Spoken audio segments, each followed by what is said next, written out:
Saludos a todos los amigos, estudiantes de medicina, residentes en adiestramiento, cirujanos y público en general que tenga la oportunidad de ver esta videograbación que estamos haciendo hoy, 19 de junio del 2010, a la doctora Zulma Aracelis González Caraballo. La doctora Zulma González es una cirujana joven de este país que ya ha dejado su huella en la práctica y en la enseñanza de la cirugía y particularmente en la cirugía de trasplante de riñones en Puerto Rico. Para mí es un placer que la doctora haya aceptado la invitación de estar aquí con nosotros por un tiempo más o menos de una hora para hablar de su ejecutoria personal y profesional durante los últimos años. La doctora es joven y yo creo que ella va a seguir practicando la cirugía y donde ella se ha destacado en trasplantes de riñones y espero que siga exitosa. Así que, doctora, gracias por la invitación a estar aquí. Gracias a usted. Y como te expliqué, pues vamos a ver primero de tus aspectos personales, donde tú naciste, tus padres, tu familia, tus hermanas. Son hermanas nada más, no tienes hermanos, ¿no? No. Y luego dónde estudiaste, escuela elemental, secundaria, universidad,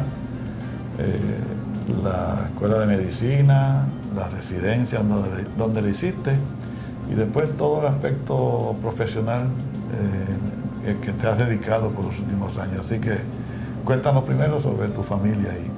Bien, pues yo nací en Santurce. Mi papá es Antonio González Mato y mi mamá Carlota Caraballo Pérez.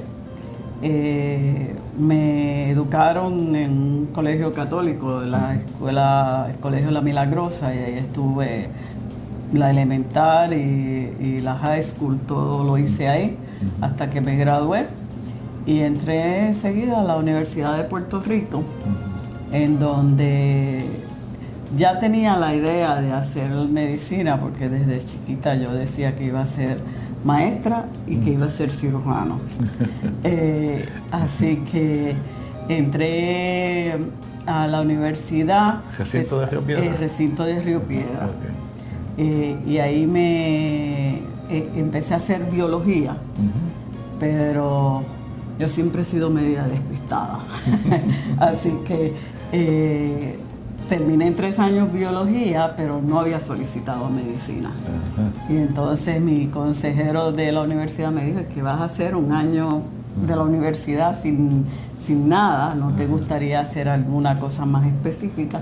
Y decidí irme entonces al recinto de ciencias médicas y hacer tecnología médica. Una cosa que me gustó mucho y que me ayudó muchísimo después en medicina, y además me ayudó a pagarme los estudios, porque entrábamos tanto mi hermana, que es Mindalia González, que ella, las dos entramos juntas a medicina. Lo cual fue un poquito cuesta arriba, porque yo me acuerdo que en esa época pues entrábamos bien pocas mujeres, cosa que ha cambiado con los años. Y siempre me acuerdo que en la entrevista con el doctor Rurico Rivera, que en paz descanse, lo primero que me dijo: estás compitiendo con tu hermana para entrar a una plaza. Yo le contesté: no, estoy compitiendo con 300 solicitudes que hay. Bueno, finalmente entramos las dos. ¿En qué año comenzaste? En el 1970. La medicina. La medicina. Okay. Nos graduamos en el 74, la clase del 74. Y ahí yo comencé entonces cirugía en la escuela de medicina también. Empecé también una experiencia bien bonita, porque empecé los primeros 2 años fueron en la escuela vieja de medicina tropical, donde estaba en Puerta de Tierra. Y la verdad que era una experiencia bien bonita esos 2 primeros años. Después de ahí nos mudamos al centro médico, a la nueva escuela de medicina, y básicamente la inauguramos. Así que terminé para el 1974 medicina y empecé cirugía, un straight en cirugía también en la Escuela de Medicina, en el Universitario y Hospital de Veteranos. Ahí terminé para el 79 y yo estaba pensando hacer cardiovascular, pero me quedé un año haciendo trauma y el intensivo en la misma residencia con doctor Blanco. Gumercindo Blanco era el director, me pidió que me quedara y me quedé un año allí. Y ahí me habló doctor Santiago, Eduardo Santiago, de trasplante. Trasplante, pues lo primero que le pregunté yo, ¿y qué era eso? Yo no había oído nunca de trasplante. Así que le pedí a usted, que era el director de departamento, que me diera la oportunidad de rotar un tiempo. Y fui con la idea de rotar un mes en trasplante, terminé rotando 3 meses. Y la verdad que me encantó. Me encantó porque tenía la oportunidad de hacer cirugía general, de hacer vascular, que me gustaba muchísimo. Más tenía el aspecto diferente de cirugía, que normalmente usted tiene un paciente, lo ve antes de operarlo, lo opera, lo ve 2 o 3 veces más y no lo ve más.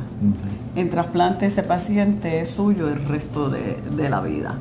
Y entonces pues tenía la oportunidad de hacer mucha medicina interna, medicina crítica, o sea, hacía todo, niños, adultos, hacía cirugía general de todo y hacía medicina de todo. Había mucha medicina interna en trasplante, se hace mucha medicina interna y mucha medicina crítica, que a mí me fascinaba. Esa rotación de 3 meses la hiciste en la unidad que estaba en donde, en veteranos. Ahí estaba en veteranos. En veteranos todavía. Y empecé mi entrenamiento en veteranos entonces en el 1980.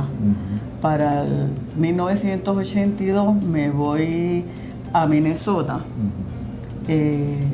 Como Santiago decía, porque allí era la bendición papal, era el centro en ese momento más grande de trasplante.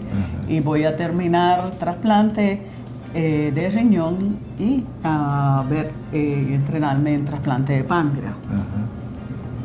Allí estuve en 14 trasplantes de páncreas. Y vi también algo de trasplante de hígado, corazón, que estaban básicamente empezando. ¿Estuviste 2 años? No, lo que estuve en realidad fue una rotación de meses. Fue como 5 o 6 meses que estuve en Minnesota y pues ahí terminé. Regresé a Puerto Rico y ya ahí estábamos planificando ampliar el programa de trasplante porque el número que podíamos hacer en veteranos era limitado, era unos 15 lo que nos permitían, porque la mayoría no eran veteranos y había muchos niños.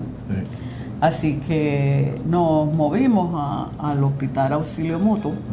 Para el 82 empezamos y ya en el 83 se hizo el primer trasplante en el Hospital Auxilio Mutuo, que es donde estamos actualmente. Dentro de el periodo que estuve en veterano, de hecho ya usted estaba de jefe de departamento y le pedí correr los estudiantes de medicina. Y pues me ofreció esa oportunidad porque el otra área que siempre me ha gustado es la enseñanza. De ser maestra. Y de hecho, esa es una de las experiencias, yo diría, más fascinantes que yo tuve, que fue los estudiantes de medicina. Porque ahí es donde uno le puede transmitir van con la ilusión de ser médico. Y uno le puede transmitir la importancia que tiene el que un ser humano entregue su vida, su privacidad, su cuerpo, para que tú trabajes con él y le lleves la salud. Pero que es una responsabilidad bien grande y que, como yo les decía, no es A, B, C, tú decides cuál es el médico que tú quieres que te cure, el que sacó A o el que sacó la C. Y la verdad que era una experiencia muy buena. ¿Estuviste desde el 83 hasta qué año? Bueno, yo estuve con los estudiantes de medicina hasta el 2001, que ahí pues uno de mis compañeros pues tuvo un CVA y ya en ese momento pues tenía que dedicarme a tiempo completo a trasplante. Además yo estaba ya corriendo también para el 82. Empecé a correr, a desarrollar el programa de apoyo nutricional en el hospital universitario, que también era un área nueva, lo de llevar nutrición por vena. Y también era un área que a mí me había enamorado muchísimo, la nutrición, y tuve una experiencia muy interesante cuando yo era jefe de residente. Fueron a revisar la residencia.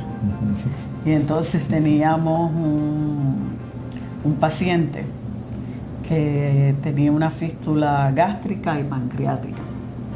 Y lo estábamos manejando con nutrición parenteral total. Ese señor ya llevaba como 4 meses en el hospital.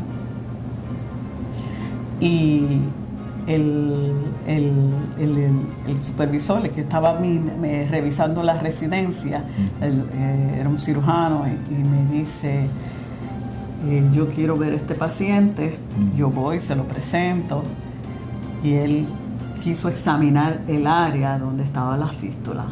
Y lo primero que le sorprendió fue que no estaba quemado toda esa área, que estaba la piel estaba bien. Muy bien, que el señor se veía muy bien. Y me dice, yo quiero revisar ese récord. Y a mí me dio una taquicardia del carajo. Yo dije, aquí se fue la residencia ajuste por mi culpa. Y él se sentó y la verdad que estuvo casi media hora, página por página, con el récord.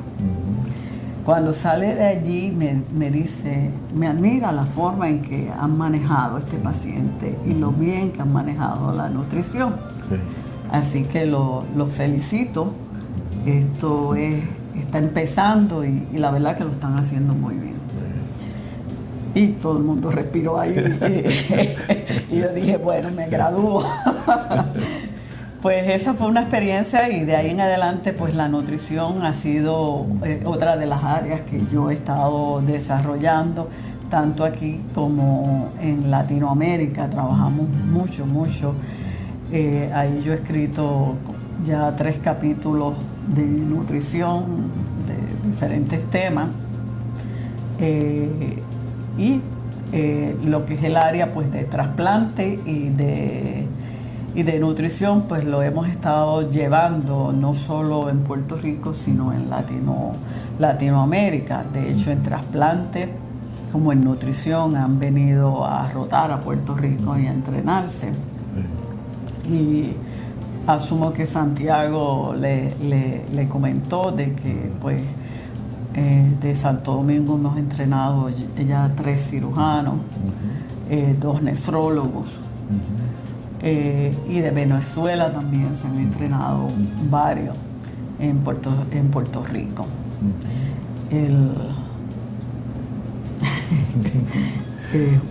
Una historia larguita, pero... Sí, pero eso es bueno porque se han proyectado fuera de Puerto Rico, esto para ayudar a otra gente que quizás están más necesitados que nosotros. ¿Sí? ¿Y de Colombia ha venido alguno también o no? Sí, de Colombia hemos tenido más relación en la parte de nutrición. En la parte de nutrición yo representé entonces a Puerto Rico en la Federación Latinoamericana de Nutrición. Y ahí desarrollamos un programa que llamábamos el TNT, la nutrición parenteral total.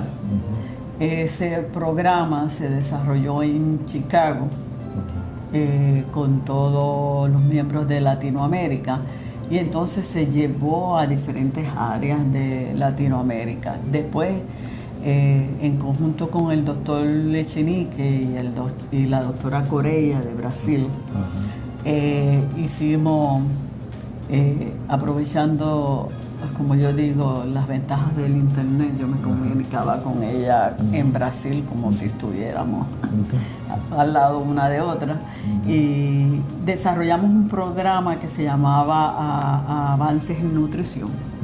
Ese lo llevamos a Venezuela, lo llevamos a Colombia, lo llevamos a Chile, a Paraguay, y se dio pues, y se sigue dando todavía en Puerto Rico. Después hice otro curso que era de nutrición en intensivo, que también se dio en varias partes en Puerto Rico y en Latinoamérica. Y después ahora hicimos un curso de nutrición enteral y otro de nutrición en diabetes, que es el que estamos dando ahora. Además de eso, pues sí, visité mucho Venezuela, y tanto Venezuela como Colombia y Santo Domingo muchísimo para el área de trasplante y de inmunología, en donde pues hemos desarrollado cursos para darle a los residentes en Santo Domingo principalmente, y en Cuba fuimos también, que también fue una experiencia bien rara, donde pues nos extrañó el sistema. ¿Cómo están allá? ¿Están bien o tienen muchas limitaciones? Bueno, fíjese, cuando yo fui a Cuba todavía el régimen estaba bastante estricto. Y una de las cosas que me chocó, nosotros tenemos un cirujano que venía a mantenerse al día a Puerto Rico. Y entonces pues yo fui a Cuba y me habían dicho que llevara cosas esenciales como jabón, pasta de dientes, algo de comida. Yo no me atreví a llevar jabón y pasta de dientes porque me parecía que eso era como mandarlos a bañar, ¿verdad? Así que me llevé una maleta enorme llena de jamones serranos, de quesos, de nuts, diferentes nueces, bueno, un montón de cosas de comida. Y de hecho pasé un susto en el aeropuerto porque sale mi maleta y hay unos perros que parece que están entrenados para buscar droga. Pero yo dije, ahora estos perros huelen ese jamón y voy a tener un problema. Pero nada, parece que los perros están muy bien entrenados. No. Llegué con mi maleta y querían darle parte de eso al doctor, pero ellos tienen prohibido la entrada de ellos a hoteles. Los cubanos en ese momento no podían entrar a un hotel a menos que fueran parte de la convención. Así que tuve que repartirlo nada más que entre los que estaban de Cuba allí, de la convención, que se envolvían en nutrición, pues porque los demás no los dejaban entrar. Pero sí, en medicina, ellos, el problema que tienen que los que están bien entrenados para esa época, pero ya la limitación, porque muchos de esta gente iba a entrenarse a Europa, iba a Rusia a entrenarse, y eso pues recibieron un entrenamiento bien bueno en medicina y una medicina de avanzada. Pero ahora las limitaciones de recursos son tan grandes que la mayor parte no puede salir. Y el miedo que ellos tienen es que según los médicos mayores se van retirando, siguen envejeciendo, pues, siguen envejeciendo, pues ya no tienen la entrada de medicina de Europa, de Estados Unidos, así que van a estar un poco más limitados. Pero sí, ellos por lo menos mantienen una buena relación con Latinoamérica y en esa área pues está bastante. La reunión fue básicamente sobre nutrición. Fue nutrición, fue la Federación de Nutrición, y ahí pues había de todo Latinoamérica, y de hecho yo pude ir porque salimos a uno de los resorts, y voy a decirlo en inglés porque cuando llegué allí me hablaron en inglés todo el tiempo. Sí. Y de hecho fui a un show que dieron y yo dije, pues aquí voy a ver algo de Cuba. Y la presentación fue toda en inglés. Así que yo decía, oh my goodness. Vine a Cuba a hablar inglés. En inglés, pero tienen programas de trasplante y todo ahí, ¿no? ¿Pudiste ver trasplantes renales y hígado y todo, no? No, porque ellos tienen su programa de trasplante. Pero de nuevo es bien difícil. Se me hizo imposible sencillamente comunicarme con el trasplantero de allí.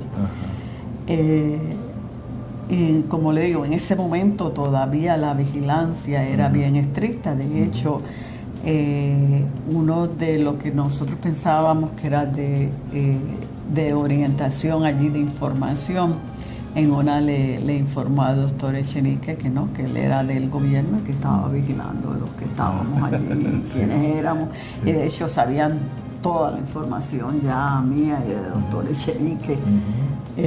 Así que de verdad nos sentíamos un poco como cohibidos de salir y de tratar de comunicarnos. Que nos chocó mucho y hasta nos sentimos mal. Y de hecho la comida, fuimos a sitios que comimos muy bien, pero aún en el hotel se notaba un poco escasa.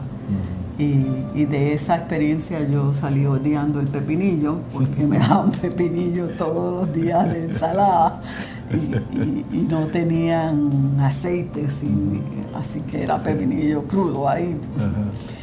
Y de hecho me comí un congrí que creía que lo iba a hacer lo más rico del mundo, pero tienen una escasez tremenda de ingredientes, así que no fue muy buena tampoco la comida allí.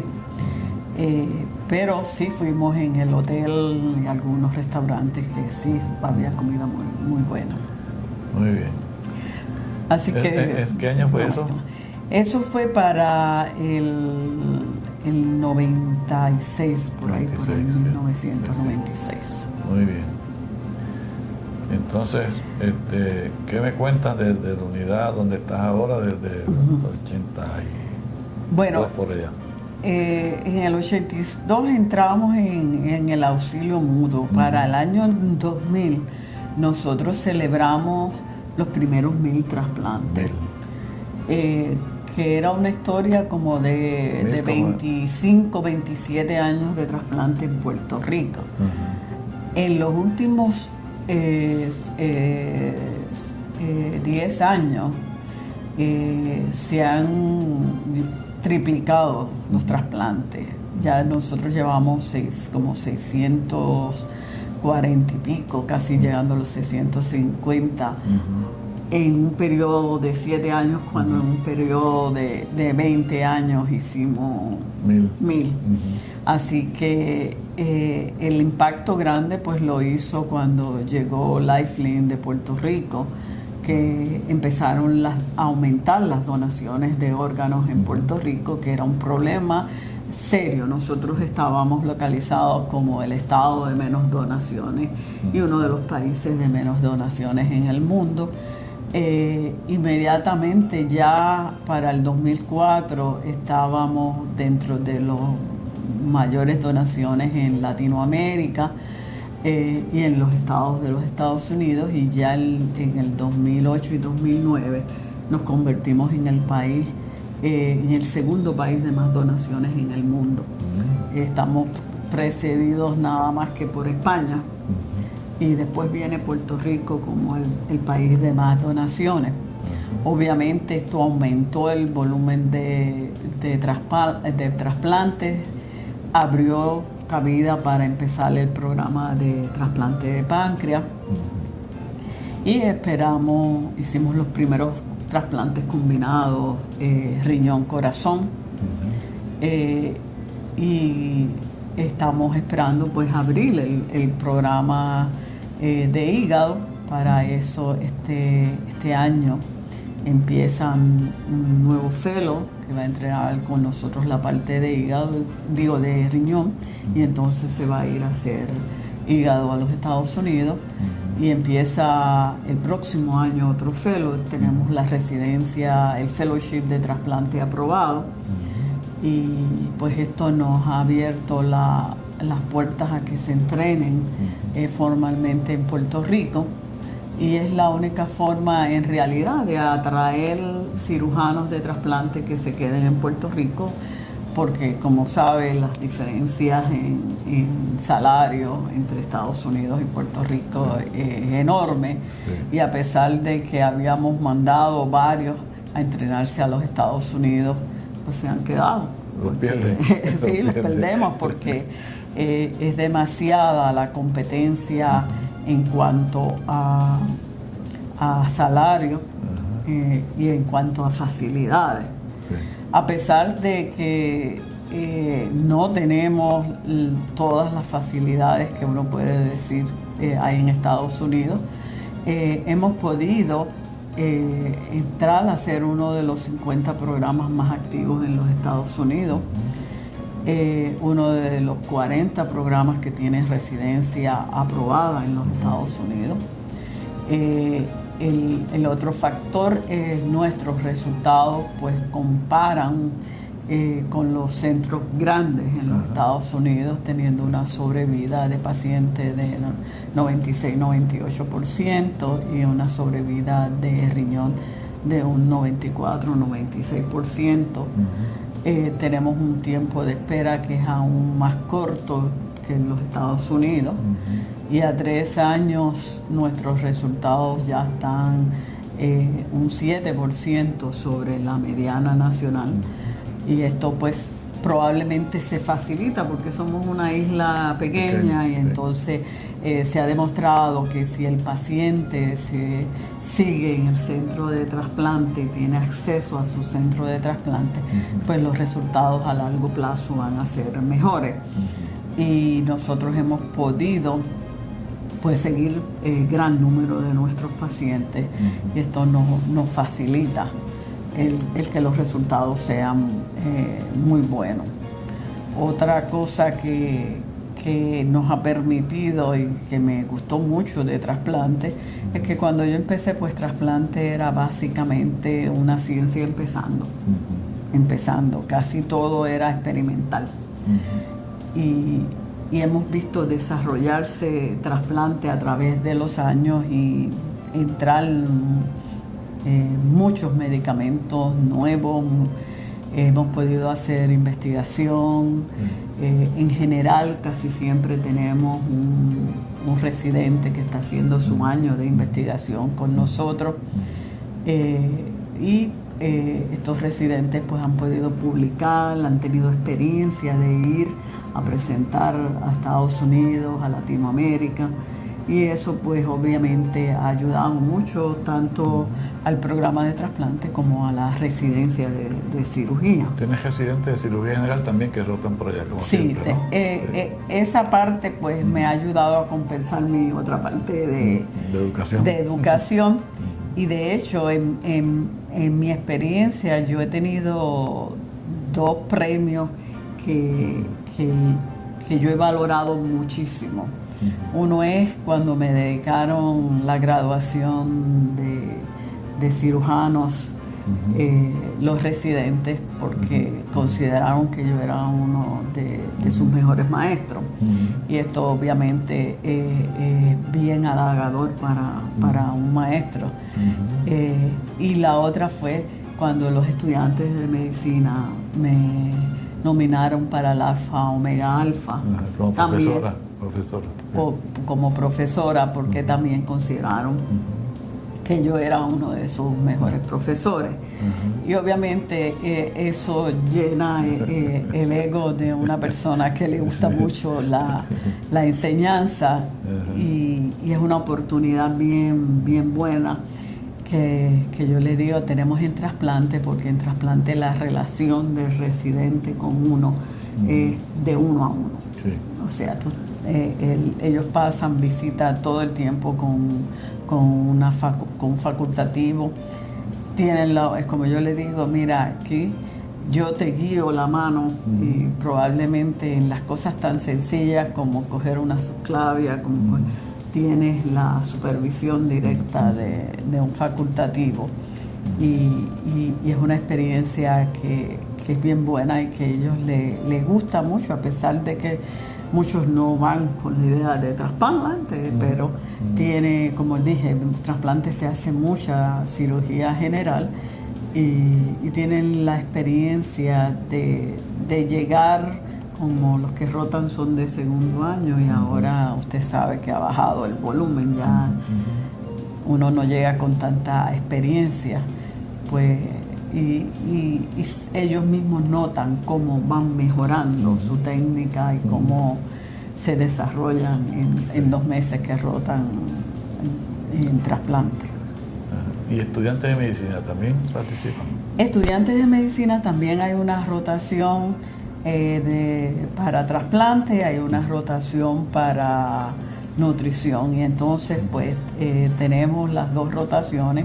Además de esto hay estudiantes que van a hacer investigación y de ahí pues nos llegan no solo de Puerto Rico, sino muchachos que están entrenándose en los Estados Unidos. De hecho su hijo tuvo una experiencia allí y ahora también un amigo de él nos mandó a hacer una experiencia con nosotros en trasplante para tener la experiencia de investigación y para tener experiencia en cirugía y poder decidirse hacia dónde quieren ir, hacia dónde prefieren.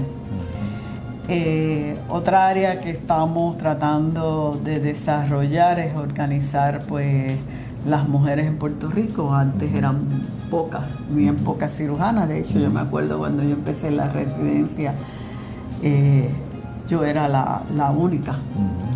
Después llegó la doctora Avilés, pero ya ella llevaba como 2 años más que yo y lo que vino fue a terminar cirugía en Puerto Rico. Pero ahora hay veces que tenemos 5 o 4, 3 residentes que son mujeres y estamos tratando de organizar un capítulo dentro del colegio de cirujanos de mujeres, cosa de que se vea la actividad, porque ya somos bastantes. Los últimos años son muchos, muchas más.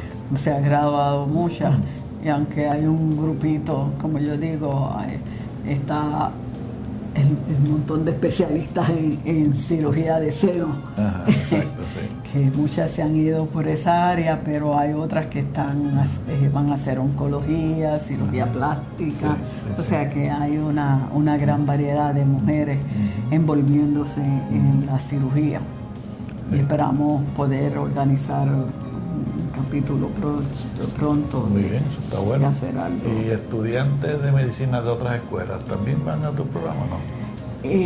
Han ido, Calle, pero se está haciendo a través de la Escuela de Medicina. Muchos de ellos lo que hacen es piden la rotación de trasplante a través de la Escuela de Medicina, que les ofrece la oportunidad de rotar. Usualmente son muchachos que están en 3er y 4º año de medicina en otras escuelas de aquí, sobre todo la de Ponce y la de Calle.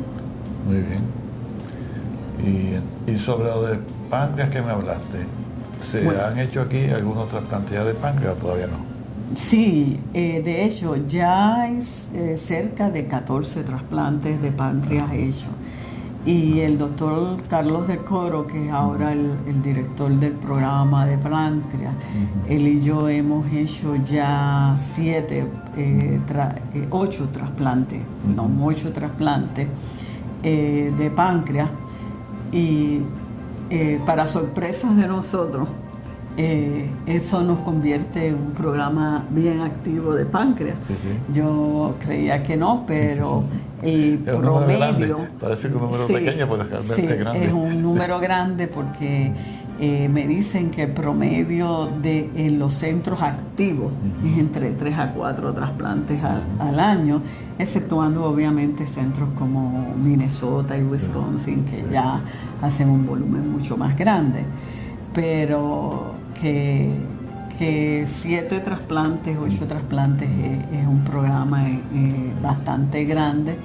Y eso lo estamos haciendo más o menos en un año. Esperamos que pronto estemos pasando de ese número, lo que nos convertiría en un centro que podría entrenar también en páncreas, porque lo que se requiere son 15 trasplantes para ser trasplantero de páncreas. ¿Cómo es el rechazo de ese órgano en los pacientes? ¿Igual que en el riñón o corazón?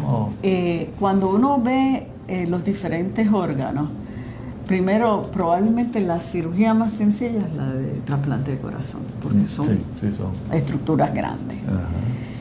La más complicada desde el punto de vista de cirugía es la de hígado, no hay duda.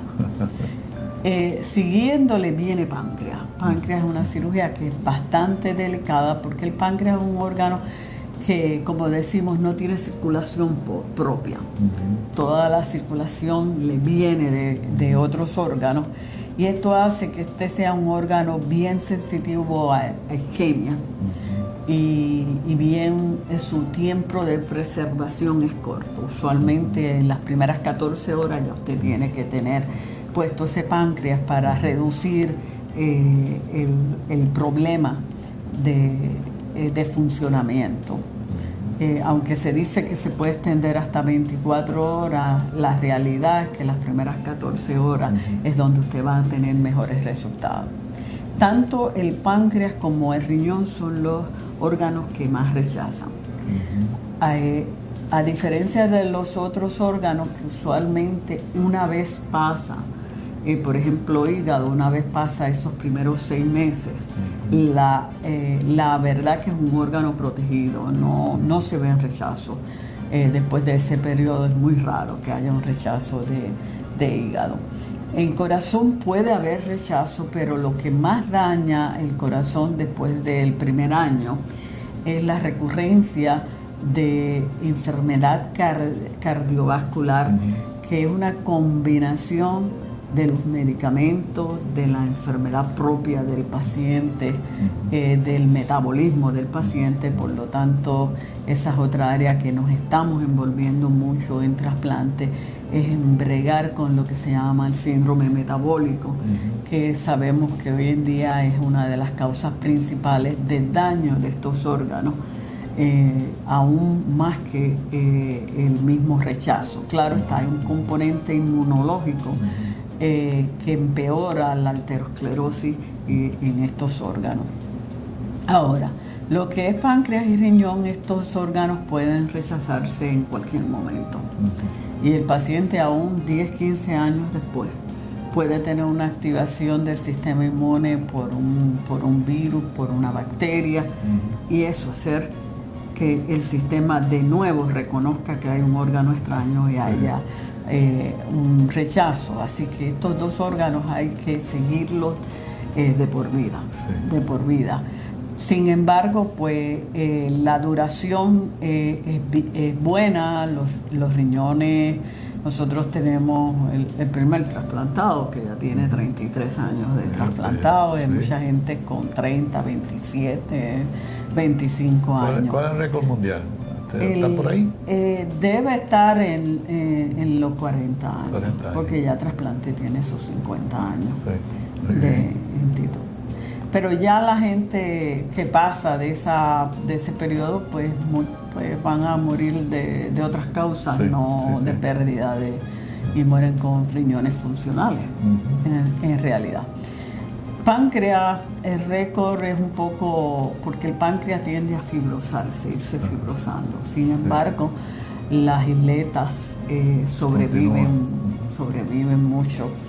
Y ya pues hay gente con 20 años, 25 años. Y se elimina la diabetes.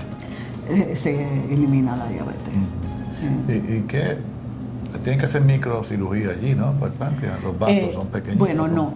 Se hace en frío lo que es probablemente la cirugía grande del páncreas es lo que llamamos la preparación del órgano en frío. Eso le puede tomar desde 3 a 4 horas preparar eso, porque ahí se hacen múltiples anastomosis. Ahora hay que preparar un duodeno que viene, que hay que reducirlo a hacer nada más que alrededor del páncreas. Se prepara lo que llamamos una Y con las ilíacas del donante. Y ahí se conecta la superior mesentérica y la esplénica. Así que ya ahí son 2 anastomosis vasculares. Que se hacen entonces, fuera. Que se hacen fuera. Bench. En el bench, sí. Entonces se prepara, hay que ligar, esto es un órgano lleno de linfáticos. El ligar esos linfáticos toma un tiempo enorme, más muchos vasitos pequeños que están a todo alrededor del páncreas, y entre mejor usted haga esa cirugía, menos problemas tiene allá, porque entonces si deja todo eso, cuando abre ahí, eso es un charco de sangre y de linfa, y eso es malísimo. Así que el hacer bien detallado esa cirugía y preparar esa porta o la esplénica para hacer las anastomosis, eso depende, porque si han cogido hígado, pues entonces lo que tenemos es esplénica principalmente. Y entonces cuando se va a trasplantar ya está todo esto hecho. Pero ahí cuando usted viene a ver, nosotros terminamos como con 6, 7 líneas de sutura, tanto vasculares como intestinales, porque ahora se hace diferente, se conecta ese duodeno a yeyuno distal. O sea, ya el ducto pancreático va ahí. Ya está puesto allí, que está no hay que hacer anastomosis de ducto. No es como antes, sí, que había que hacer una anastomosis de ducto. Que también es y problemático. después eso se sustituyó por conectar el duodeno a la vejiga. Pero eso daba mucha irritación por la alcalinidad de la orina y la acidez también que se producía. En la mayor parte de la gente ahora se prefiere hacer la conexión a intestino, a menos que sea un páncreas después de haberse hecho el trasplante de riñón, que hay algunas personas pues prefieren entonces seguir haciendo la derivación a vejiga para poder seguir el rechazo, detectar el rechazo de páncreas a base de medir los niveles de amilasa y de lipasa en orina. Pero cuando tenemos trasplante de riñón y de páncreas, pues seguimos el riñón y con eso sabemos lo que está pasando con el páncreas. Gracias a Dios, pues también hemos tenido muy buenos resultados en páncreas. Hasta ahora todos los páncreas han funcionado bien, todas esas personas están fuera. Así que pues hasta ahora hay un 100% ahí de Entonces el buenos próximo resultados. paso es el hígado, trasplante de hígado. El próximo paso es el trasplante de hígado. Para trasplante de hígado pues necesitamos gastroenterólogos, especialistas hepatólogos, ¿verdad? Sabemos que está la doctora Torres, que es la directora ahora de medicina en un hospital en el recinto de ciencias médicas. Está el doctor Pastrana, que es hepatólogo y estuvo muy envuelto también en trasplantes de hígado, así que también estamos contando con él. Y estamos contando con el desarrollar, el doctor del Coro va a entrenar ahora en hígado, y los nuevos que entran. ¿Dónde va a estar? ¿En Pittsburgh? Creemos que va a estar en Cleveland Clinic. En Cleveland Clinic.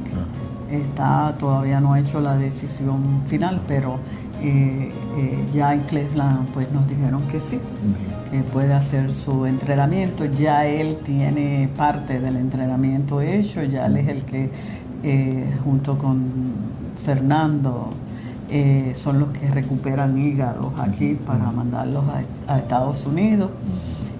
Así que ya esa experiencia él la tiene. Lo que le falta es la experiencia de poner el hígado en sí.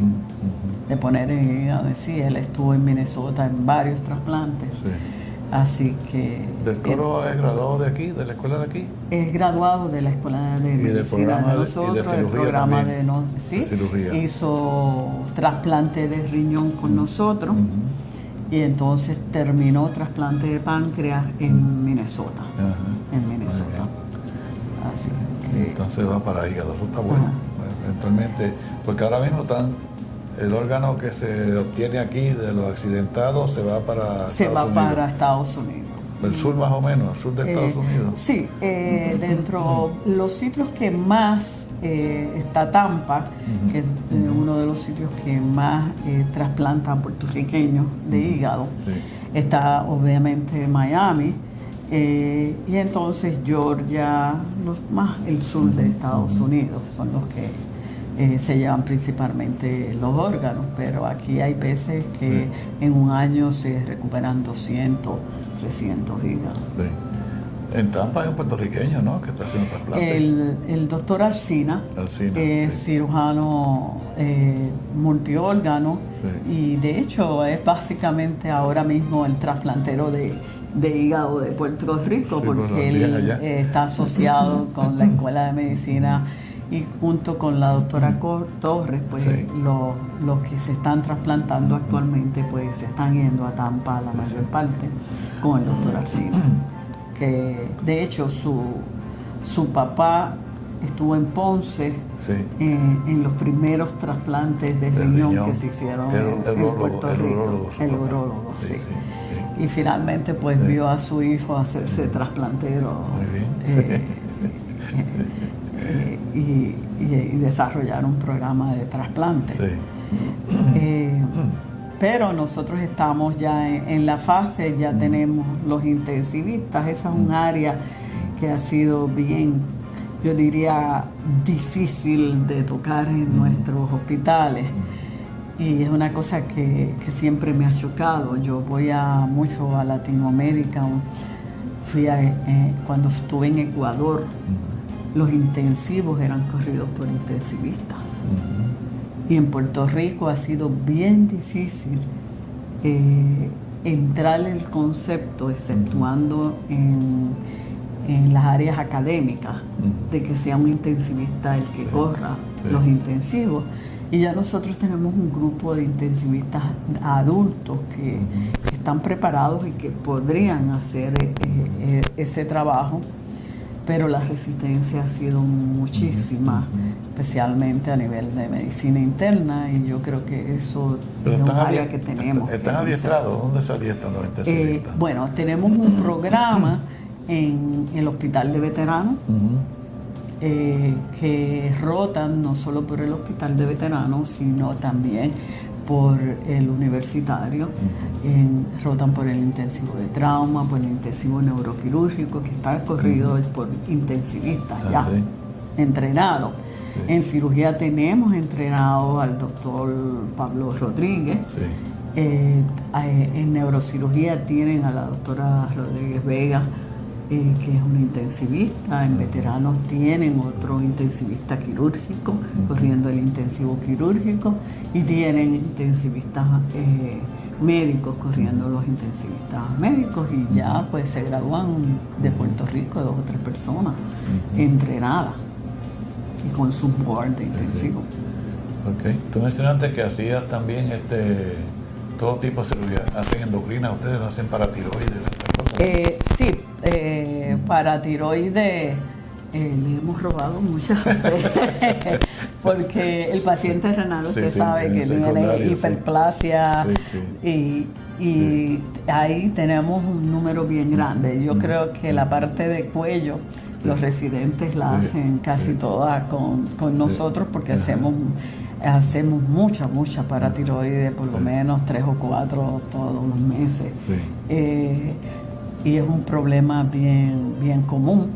Hacíamos muchas adrenales, porque éramos el sitio donde hacíamos la mayor parte de las adrenales.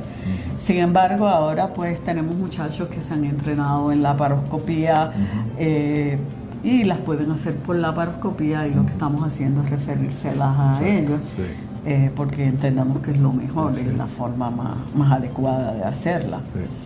Pero de cuello, pues sí, seguimos haciendo mucha tiroides y muchas paratiroides. ¿Qué están haciendo para tiroides? ¿Dejan media o la autotrasplantan o qué hacen? Bueno, en el paciente renal como tal, que todavía está en diálisis, le estamos haciendo total con autotrasplante, que debe ser la cirugía apropiada. No, fíjese, estamos usando el esternonucleido porque es el sitio más fácil. Pero sí se puede hacer acá también, y tenemos 1 o 2 pacientes que la hemos hecho acá, pero como hay que cambiar el sitio quirúrgico y eso, pues la mayor parte las hemos estado haciendo en el cuello. Y en realidad la incidencia de que haya hipertrofia ahí, que haya que entrar, la verdad que yo en los 20 años que no hemos tenido que entrar en ninguno. Sí, cuando uno deja la mitad en cuello, especialmente un paciente que se queda en diálisis, puede volver. Si son pacientes trasplantados, pues tratamos de dejar una tercera parte o una mitad en el cuello, porque así el periodo que tienen que estar en mucho reemplazo se reduce significativamente. Estos pacientes a veces están 2 semanas recibiendo calcio por vena, porque tienen unos huesos ávidos. ¿Tiene el potencial de criopreservarlas o no?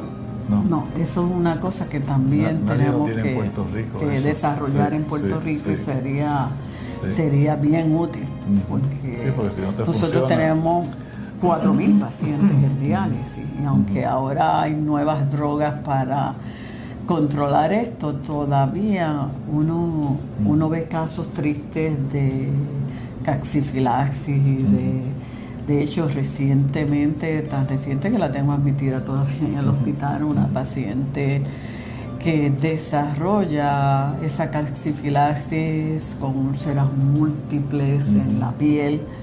Y es casi milagroso cuando uno le saca las paratiroides ver cómo cura todo esto. Y esta señora pues también se llevó mastectomías bilaterales porque era calcio todo lo que tenía. Depósitos de calcio. Depósitos que no podía ni acostarse. Yo me tuve que convertir en un medio cirujano plástico, porque los cirujanos plásticos pues no quisieron envolverse por el miedo de que esto es una piel que tiende a necrosarse por la calcificación de los vasos de piel. Y ha habido que hacerle varios flaps para reconstruir toda esa área que era calcio puro. Así que, como decimos, estamos envueltos en toda esa cirugía del paciente renal, que es bastante. Y si sangran de úlcera gástrica o duodenal, pues también ustedes lo intervienen y todo, ¿no? Todo. Y bueno, somos al principio hasta para sacarle una muela, el dentista nos los mandaba a ver qué podían hacer y yo le decía, bueno, es un paciente trasplantado pero tiene dientes, sácale la muela. No hay ningún problema, pero para todo, y de hecho vamos a abrir ahora una clínica de metabolismo, porque estos pacientes, muchos de ellos desarrollan síndrome metabólico, desarrollan problemas de obesidad. La obesidad es un problema bien serio. Bueno, casi todos son hipertensos para empezar, o diabéticos, ¿no? Hipertensos, el 63% de los pacientes renales en Puerto Rico son diabéticos. Así que tenemos diabetes, que ya puede ser inducida por los esteroides que se dan. Tenemos hipertrigliceridemia o dislipidemia, es un problema bien serio. Y entonces estamos desarrollando el programa de detección temprana en estos pacientes, porque se sabe que muchos de estos órganos pues se pierden por la aterosclerosis que desarrollan, más que por el problema inmune en sí. Y el control bueno del azúcar, usted sabe que ahora esto se ha puesto cada vez más rígido. Antes ustedes le decían, si tienes En ayuna 120 está bien, eso está bien. Ahora estamos hablando de 100 en ayuna. Estamos hablando de que usted no debe tener una presión más alta de 130-80. Estamos hablando de que los triglicéridos ya no hablamos de un colesterol en 200, hablamos de 100 de colesterol, de LDL de 100. Del HDL bueno, que decimos el colesterol bueno, que en la mujer tiene que estar sobre 50, en el hombre tiene que estar sobre 40, o sea, que se ha refinado esto muchísimo más, y pues nosotros estamos envueltos en desarrollar una clínica multidisciplinaria, donde yo voy a estar en el área de nutrición, el doctor Ferdinand Rivera, que es el nefrólogo de trasplantes, en el área de manejar las dislipidemias y la hipertensión, y las endocrinólogas, la doctora Rodríguez y Polanco, en el área de controlar la diabetes y los problemas endocrinológicos. Doctora, y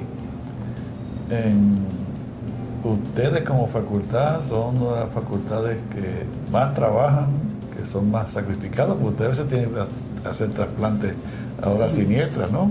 De noche y a todas horas, ¿no? Yo creo que una de las cosas que había evitado que más personas se envolvieran en trasplantes es que obviamente pues nos veían a nosotros tres y decían, pero es que ustedes todavía son internos, o sea, todavía a este momento pues nosotros hacemos guardia en un día sí, un día no. No es más horas, 80 horas, ¿qué pasa? Y ahora que estamos corriendo páncreas, pues yo estoy de guardia todo el tiempo. Y yo les digo, mira, yo no tengo un weekend que no esté de guardia, porque si no estoy de first, estoy de segundo.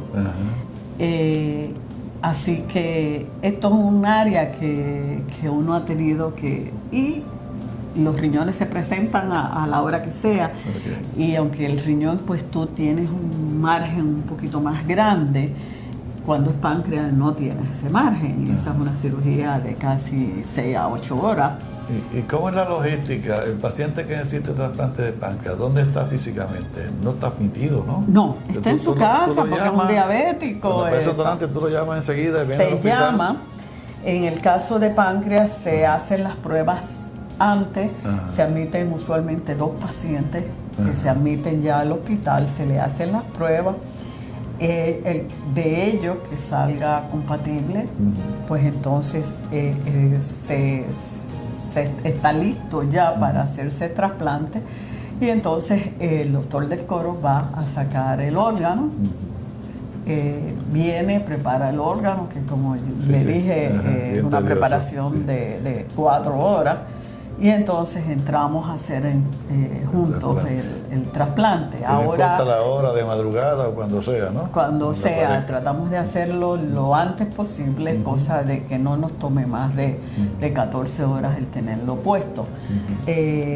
Ahora, pues lo que hacemos es lo que él prepara el páncreas, yo preparo el riñón y voy abriendo y preparando el paciente, preparando el área donde vamos a poner el riñón, el área donde vamos a poner el páncreas. Entonces él viene con su órgano. Eso ha reducido el tiempo, y ya pues en 6 horas casi siempre podemos tenerlo listo. Muy bien. Doctora, los planes de la unidad es bregar ahora con hígado, y los planes tuyos personales, ¿cuáles son? ¿Cuál es tu visión de lo que estarás haciendo los próximos 5 o 10 años? Bueno, yo digo, siempre cuando empecé yo decía que me iba a retirar joven, que a los 55 yo me iba a retirar. Usted dijo que era joven, gracias por eso. Pero la realidad que los próximos 5 años yo entiendo que nosotros vamos a estar dejando el programa de trasplante ya con unos cirujanos nuevos. Otra generación. Ya tenemos 3 que hemos visualizado que en los próximos 2 años deben estar entrenados totalmente, y ahí nosotros empezaremos a hacer la retirada.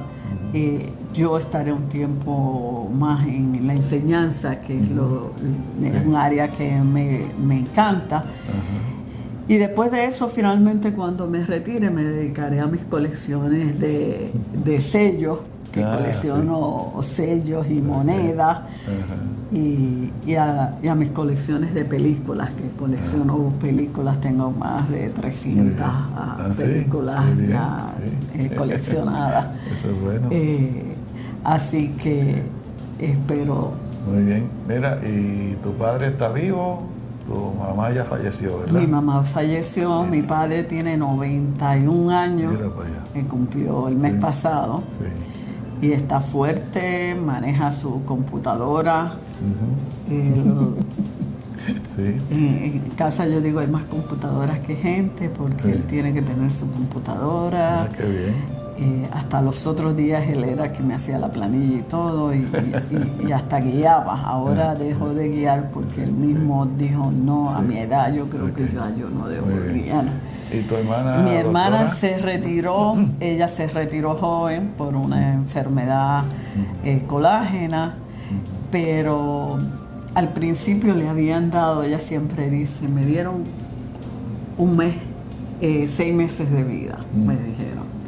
Y ya llevo como 5 años celebrando los 6 meses de vida que iba a tener. Después de eso se dedicó, ella pinta muy bonito, se dedicó a la música, a hacer prendas, ahora está dedicada principalmente a la música, y tienen un grupito que ellas se llaman Las Divas. Y cantan y ensayan música. Bueno, ella tiene, la verdad que a veces yo le digo, no creo que está retirada, porque tiene un schedule del día de múltiples cosas que tiene que hacer. ¿Y hay otra hermana más? Y mi hermana mayor, pues ella era igual que papi, lo que hacía era contabilidad y administración. Ella ya se retiró, ella tiene están los 70. Y ahí tengo 2 sobrinas, una que es abogada y otra que es administradora. Esa trabaja con nosotros en el programa de trasplante, ahora es la administradora del programa de trasplante. Muy bien. Y tengo un nieto sobrino que se está estudiando arquitectura. Muy bien, doctora. Bueno, pues por lo que me has contado, has tenido una vida bien fructífera, bien prolífica en todo lo que has hecho, y yo creo que has hecho una labor extraordinaria para Puerto Rico, para Hispanoamérica y donde quiera que has estado. Así que gracias por haber estado aquí, y te deseo el mejor de los éxitos en todas las empresas que acometas de aquí en adelante. Gracias por la invitación y gracias por lo mucho que me enseñó, porque usted fue mi maestro de cirugía.